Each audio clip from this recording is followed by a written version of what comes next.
I'm Kate Wood from Worth Preserving, and today I want to show you my neighborhood. I am in Washington Heights in Manhattan with the world's tiniest microphone, which I need because I'm on the street and there are cars and trucks and all of that.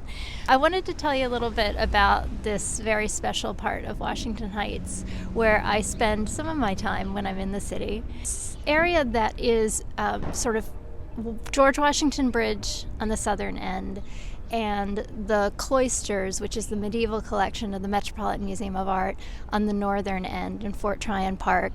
And it's on this promontory that is overlooking the Hudson River. And it all developed in this time period between, say, the 1920s and the 1940s. So it's very cohesive architecturally, visually.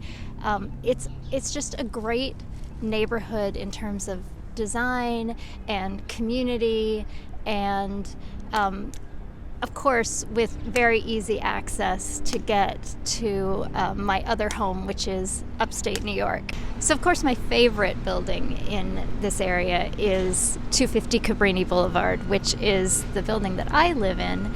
And it was designed by the architects Boak and Paris in 1936. And so it's right in that period of Art Deco design. But it's, it was built for middle-class families, so it's very simple, red brick.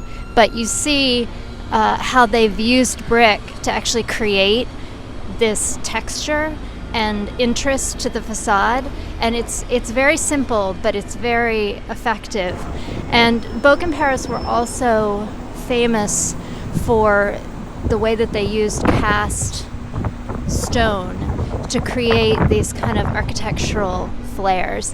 So at the top of this building is where there's this beautiful action of these, really robust, chunky cartouches. It's right here on the edge of the Hudson River, overlooking the Palisades. So it really, it just has great presence. I'm going to talk about the building that is right across the street from 250 Cabrini, which is 255 Cabrini.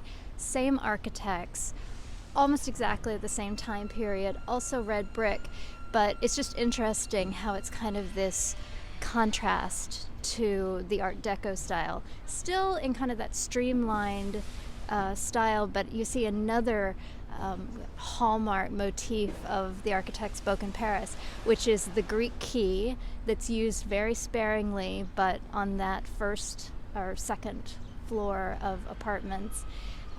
But otherwise the details are much more like neoclassical, so it's not that bold cartouche, but it's these kind of more delicate enthymemons and capitals, and these big brick columns or pilasters that go up the front of the building. So this is a sweet little building that I really love. It's kind of a classic Art Deco commercial building, just one story.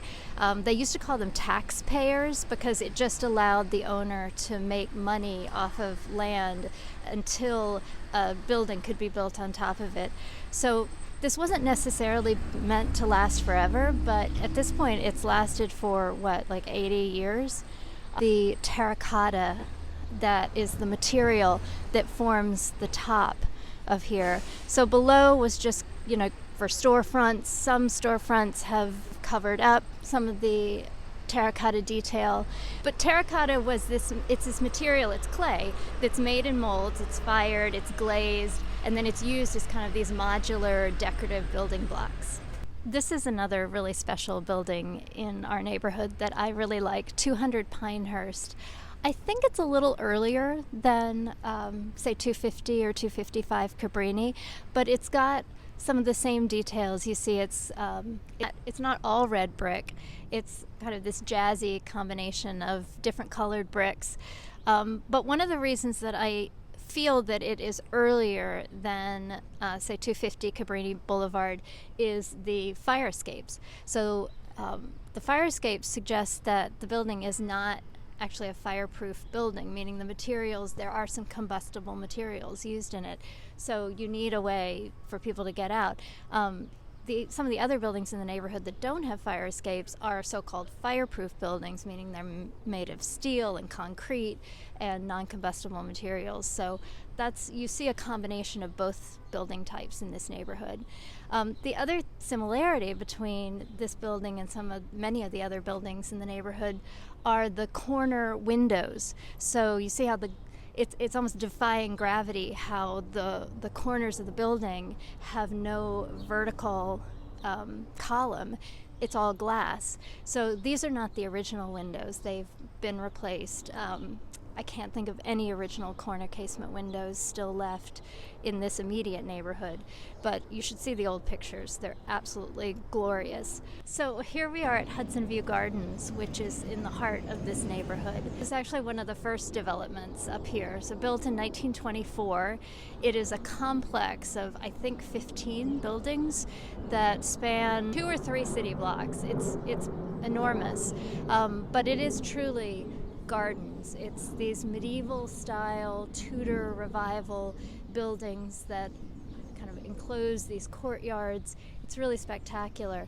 But one of the things I love the most about Hudson View Gardens is the fact that they have gone to great lengths to preserve their original steel casement windows, which are so critical to the aesthetic quality. So definitely worth preserving. It's so fun walking around the neighborhood and noticing all of these architectural details. I actually never saw the top of this building. I mean, I've looked at it every day, but the gargoyles that are projecting out of the top. So it's, again, that kind of medieval, more Gothic architecture kind of in conversation with Hudson View Gardens Tudor revival across the street. And I just noticed that this building has a slate roof on it. So again, this Tudor revival exposed half timber stucco facade, which I really love. I mean, it's 1920s. It reminds me actually of the house I grew up in New Jersey. Okay, so the United States, and New York especially, is full of historical revival styles. So, this isn't old England, but we do have what we call Tudor style. So Tudor meaning T-U-D-R.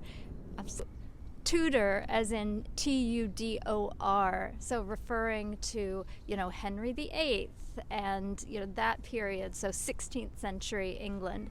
And so it's just kind of calling back to that architectural style. So some of the hallmarks are the half timber, so the exposed structure, which is not structural, it's just facade in New York City.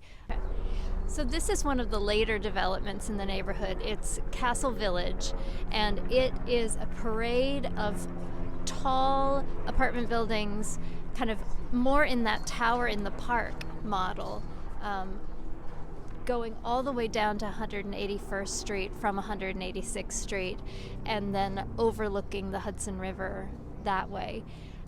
So it's also architecturally interesting as a comparison to the other neighborhoods in the building. Obviously the scale is much bigger, but it still is in that vocabulary of red brick, the corner windows, although these are a little bit different. This is more in kind of this streamlined classical style, but Castle Village, it gives a nod to that medieval architecture with the kind of castellation on the top, so the parapet kind of goes up and down like a medieval castle.